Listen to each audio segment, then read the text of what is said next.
আজি প্ৰধানমন্ত্ৰী নৰেন্দ্ৰ মোদীৰ জনপ্ৰিয় অনুষ্ঠান ১২৭ সংখ্যক মন কী বাত অনুষ্ঠান বকো ছয়গাঁও সমষ্টিৰ অন্তৰ্গত নামপথাৰ ২ নং বুথত মন কী বাত অনুষ্ঠান ৰেডিঅ'যোগে সম্প্ৰচাৰিত জনপ্ৰিয় অনুষ্ঠানটোৰ জৰিয়তে সমগ্ৰ দেশবাসীক সম্বোধন কৰে প্ৰধানমন্ত্ৰী নৰেন্দ্ৰ মোদীয়ে।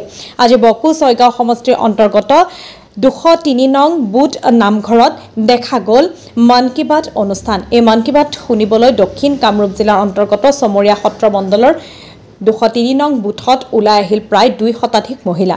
আজি জনপ্ৰিয় অনুষ্ঠানটোত উপস্থিত থাকে দক্ষিণ কামৰূপ জিলা ভাৰতীয় জনতা পাৰ্টি চমৰীয়া সত্ৰ মণ্ডলৰ প্ৰভাৰী কাম্ভুৰাম ৰাভা, সাধাৰণ সম্পাদক গৌতম দাস, বকো মণ্ডলৰ প্ৰাক্তন উপসভাপতি বিক্ৰম জেক ৰাভা, ২০৩ নং বুথ সমিতিৰ সভাপতি উমেশ ৰাভা, ৭৫ নং দক্ষিণ লুকি পঞ্চায়তৰ সভানেত্ৰী জুনু বড়োৰ লগতে বুথৰ দলীয় কাৰ্যকৰ্তাও উপস্থিত থাকে।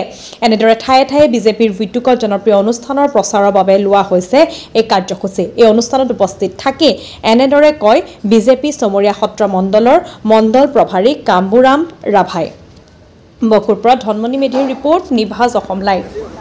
আজি ভাৰতৰ যশস্বী প্ৰধানমন্ত্ৰী মাননীয় নৰেন্দ্ৰ মোদী ডাঙৰীয়াৰ ১২৭ নং আজি মন কী বাত অনুষ্ঠান আমাৰ দক্ষিণ কামৰূপ ভাৰতীয় জনতা পাৰ্টিৰ অন্তৰ্গত চমৰীয়া সত্ৰ মণ্ডলৰ অন্তৰ্গত ২০৩ নং বুথত আজি আমি মন কী বাত অনুষ্ঠান ইয়াতে শ্ৰৱণ কৰিলোঁ।